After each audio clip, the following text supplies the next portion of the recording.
সভাৰ সমবেত প্ৰতিবৃন্দ এতিয়া আমি আপোনালোকলৈ আগবঢ়াব বিচাৰিছোঁ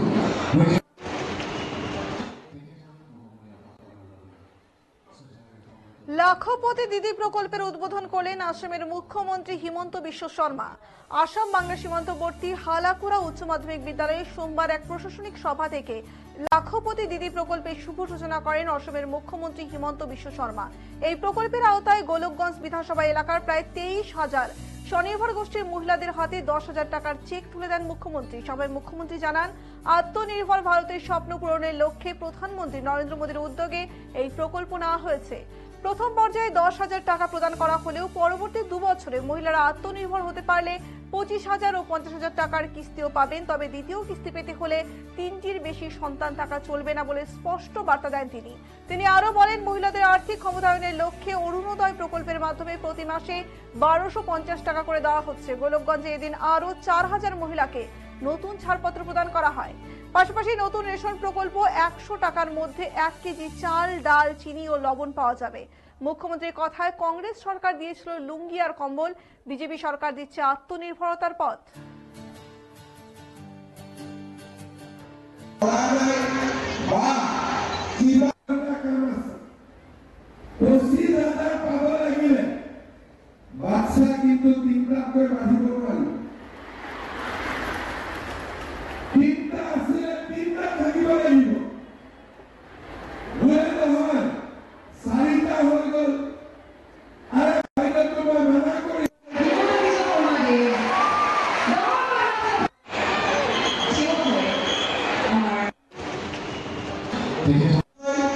যিসকল মহিলা এই আঁচনিত আবেদন কৰিব পৰা নাই বা কিবা কাৰণত আঁচনিখনৰ পৰা বাদ পৰিছে, মই নিশ্চয় সকলোকে দিবৰ বাবে চেষ্টা কৰি আপোনালোকে বাইদেউসকলক ঘৰত গৈ জনাই দিব। মুখ্যমন্ত্ৰী আজি আমাৰ গোলকগঞ্জ বিধানসভা সমষ্টিত 23,000 মহিলাৰ মাজত আমি মহিলা উদ্যমিতাৰ ধন বিতৰণ কৰিছো।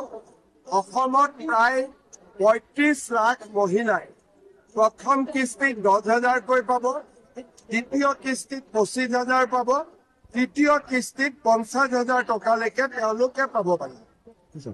স্যাৰ, গৌৰব গগৈ কৈছে ৰাইজক মজা দিয়া পৰক, এইবাৰ ৰাইজে মজা দিব। এতিয়া ৰাইজক আমি কি দিছো কি দিয়া নাই ৰাইজে নিজে দেখি আছে নহয়। গৌৰৱ গগৈৰ পিতৃ চৰকাৰ থাকোঁতে লুঙি ধুতি দিছিল। আমি অৰুণোদয়ৰ পৰা মহিলা উদ্যমিতালৈকে, চাউলৰ পৰা মেডিকেললৈকে সকলো দিছো। গতিকে ৰাইজে কি পাই আছে কি পোৱা নাই ৰাইজে ক'ব পাৰিব। যোন মানুহ ৰাইজৰ লগত নাথাকে, ল'ৰা ছোৱালীকে ব্ৰিটিছ বনাই দিছে, তেওঁ কেনেকে ৰাইজৰ কথা ক'ব পাৰিব? যাৰ ল'ৰা ছোৱালীয়ে ভাৰতীয় নহয়, তেওঁ ৰাইজৰ কথা কেনেকে ক'ব? জুবিন গাৰ্গক প্ৰসংগক লৈ ৰাজনীতিকৰণ কৰা বুলি কংগ্ৰেছে। একো নাই, আমি যি কৰো চিধা কৰো, আমি ৰাজনীতি বুজিয়ে নাপাওঁ। লুৰিণজ্যোতি গগৈয়ে সমালোচনা কৰি আছে। ৰাজনীতি কৰা মানুহে ক'ব পাৰিব নেকি বহু বিবাহ কৰিলে আমি জেলত দি দিম? কোনোবাই ক'ব পাৰিব নেকি যে কম বয়সত বিয়া কৰালে জেলত দি দিম? ৰাজনীতি কৰা মানুহে মাটিৰ পিছত এভিকশ্যন কৰাৰ সাহস কৰিব পাৰে নেকি? আমাৰ দম আছে কাৰণে আমি কাম কৰিব পাৰো। আমি পাইৰেটেড হৈছে, তাক লৈ আমি উৎকণ্ঠিত আৰু ইয়াক লৈ আমি চিন্তিত। ইতিমধ্যে মই পুলিচক এই ক্ষেত্ৰত কঠোৰ ব্যৱস্থা ল'ব দিছো আৰু ময়ো অসমৰ ৰাইজক অনুৰোধ কৰিম যে পাইৰেটেড কৰা একেবাৰে বেয়া কথা, এইবিলাক কাম আমি কেতিয়াও কৰিব নালাগে। কোনোবাই যদি কৰা বুলি আমি গম পাইছো, ওচৰৰ থানাক আমি জনাই দিব লাগে। গোলকগঞ্জত বিশ্ববিদ্যালয় ঘোষণা কৰিছিল। গোলকগঞ্জত ইলেকশ্যনে জিকিব নোৱাৰিলো, ঘোষণাটো কৰিলো যে অশ্বিনী ৰায় চৰকাৰক জিকালে বিশ্ববিদ্যালয় কৰিম, হাৰিয়ে থাকিলে। অহাবাৰ জিকো, জিকি দিম। অশ্বিনী ৰায় জিকিলে বিশ্ববিদ্যালয় হ'ব নেকি? কথাটো কলো না, অশ্বিনী ৰায় চৰকাৰ বিধায়ক থাকোঁতে বহুত কাম হ'ল। তাৰপিছত কংগ্ৰেছৰ বিধায়ক আহিলে, কাম নহ'ল। এতিয়া ৰাইজে আকৌ বিজেপিক ভোট দিব, আমি আকৌ কাম কৰিম। বিশ্ববিদ্যালয় হ'ব। চিনেশ্বৰ MLA টো মিটিঙতে নাহে, কাম ক'ৰ পৰা হ'ব?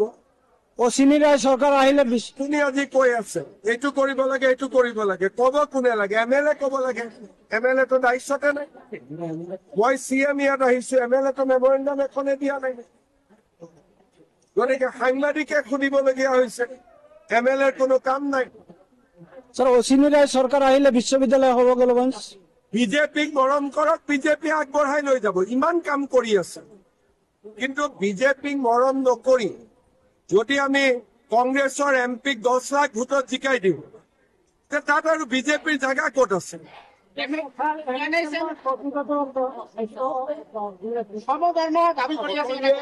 প্ৰতিবাদ সকলোৱে কৰিব পাৰে আৰু কৰিব লাগে মোৰ কোনো আপত্তি নাই আইন হাতত ল'ব নালাগে প্ৰতিবাদ কৰি থাকে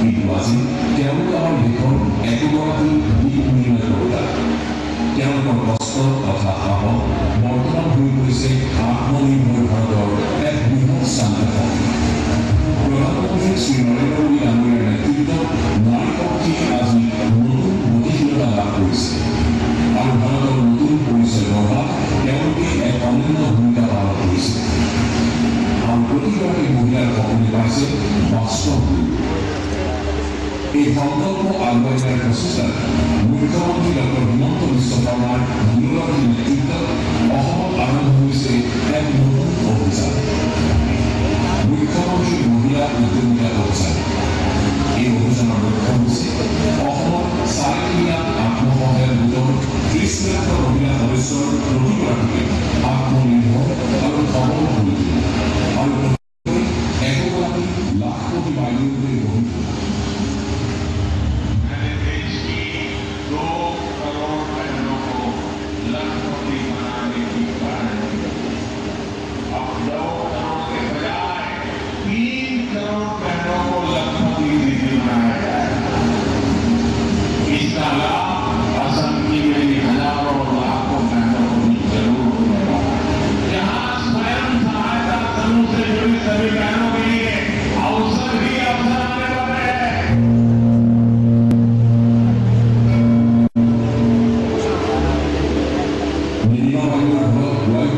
ভক্তিমূলক সংগীতৰ সমান্তৰালকৈ তেখেতৰ কোনো আহে একেটা খবৰ এটা ডাঙৰ হেণ্ডলুম অৰ্ডাৰৰ